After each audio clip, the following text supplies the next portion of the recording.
Hey everyone, welcome to the third part of this LBO model video series presented by Valuation Interview Prep.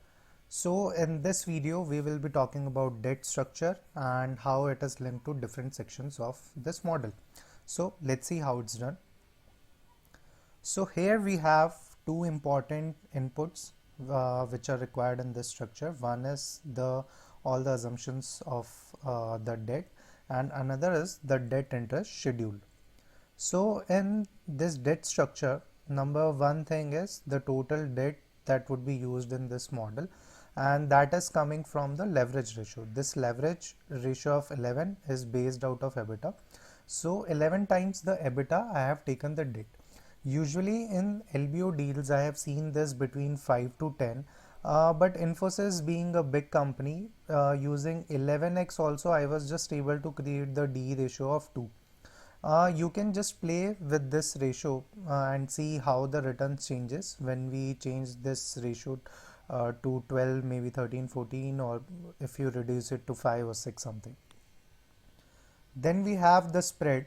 So spread is basically is being used to define the interest for this debt. Here the interest is not a fixed amount of interest. It is based on two components. One is the base interest and one is the spread, which is levied on that base interest depending upon the risk profile of the company. Next we have is the fee, which is I have taken as 1.5%. This is the total amount. This is 1.5% on the total amount of debt being raised. Below we have amortization for all the 6 years, 5 years. We have taken the mandatory amortization as 1%. Below we have a PIK toggle. PIK is nothing but payment in kind, which is a terminology used for interest payments. So in interest, what happens usually these days in many of the deals is that the PE firm is not paying interest to the debt holders. Instead they are using a term called PIK, the payment in kind. Means they are saying to in broad terms, to pay the interest, we are not paying it by cash flow or with cash, rather we are paying it by taking up more debt. Or if you see that practically, what is happening is that the amount of interest which is into PIK, so it is considered like a drawdown. Means if I say on a $10 million dollars of debt, I was supposed to pay 10% of interest. So if the complete 10% of interest is as PIK, then this 10 million of interest for the next year will be added to the debt balance and not paid as an interest to the lenders. So for next year, my debt balance would be begin by 110. That practically you will be seeing below in this model. So herein I have given the toggle for PIK, which we can adjust to on or off to depending upon the requirement of this deal. Below we have PIK percentage across the years. Means by this I am saying that out of 100% of the interest that I am supposed to pay, only 10% will be used as PIK option and rest 90% will be paid in cash. Below we have PIK interest, which is right now linked to the total interest which is decided for this debt. Ideally, practically, this interest can also differ from the overall interest that would be levied on the debt. But right now I have kept this same. Below we have the debt interest schedule.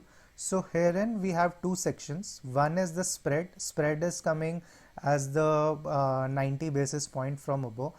You can see in the comments of this cell that I have given the source of this. So basically based on the safe AAA kind of rating of a big firm in India, I read an article that on a base interest rate, usually the extra spread that is being charged from the big players is somewhere around 90 basis point.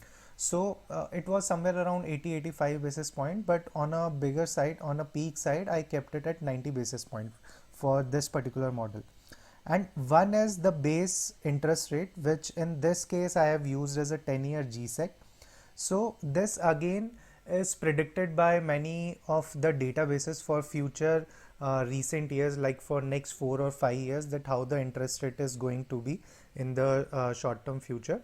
And for since I was preparing this for Infosys for an Indian company, I took a 10-year GSEC, but usually in LBO deals I have seen this being taken as SOFR, the secured overnight funding rate, which is used, which is published by federal agency in US, sorry, Federal Bank in US. So usually in most of the deals I have seen that rate to be taken, but in Indian context I was not able to reconcile if that is the correct form to be used. If we are saying that Infosys is taking a lot of debt from US or not. So for simplicity I have taken this as a safe rate here for based on Indian context to be 10-year GSEC. So adding up these two parameters, I get to my interest rate, total interest rate for my forecasting period, which is somewhere around 7.7%. Below I have debt pay down schedule. In this, first is cash available. So beginning cash is 100. This is linked to the cash table below. So basically this 100 comes from, as we said in the deal dynamics, that 100 million is the minimum cash requirement for this deal. So beginning balance is starting from 100 because we are already funding for this 100 also. As you have seen in the previous video that we are also keeping the in uses, one of the thing was to maintain a 100 million rupee worth of my cash balance. Next is my levered FCF, which is coming from my PNL, which we will show in the PNL section. Next is the minimum cash requirement, which is 100 million again. So by adding all this, I get cash available for repay. So repaying anything in the debt, be it a mandatory amortization, or if you want to pay off some extra debt before your complete investment period, then this cash can be used. Next we have the debt balance. It's starting debt that we had. Then we have a mandatory amortization of 1% as we discussed previously. Yes, so next is the pay down or this drawing from the debt. So herein I'm saying that whatever cash is available, so I will be using it to pay my amortizations, my then paying any additional cash which is left after amortization, I will be using it to pay down my additional debt. Next I have is PIK interest. So PIK interest is added into this because, as we discussed earlier, that PIK is not paid in cash, so that's why we are adding it to my debt schedule. Now below I have the interest dynamics, that is that initially I have taken the balance as average of beginning and ending balance and using my interest rate to calculate the total cash interest that is being due. PIK interest is 10% of the total interest which is being generated, and for this I have just taken as 90%. So this is linked to my PIK model.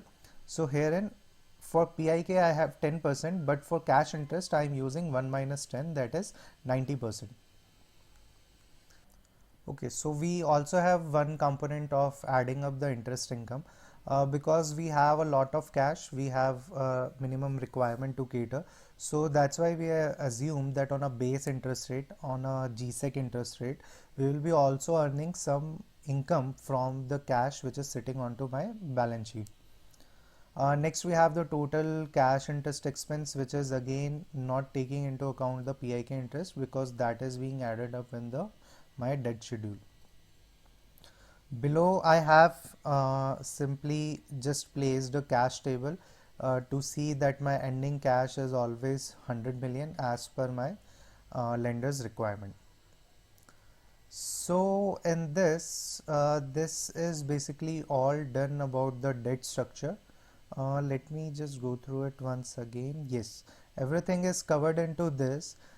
So for the next section we will be covering the PNL and we will see how that is being different from the simple DCF model that we discussed and how it is linked to my debt structure. So that's all for this video. If you like this, then do consider sharing and subscribing to this channel. Till then, bye bye.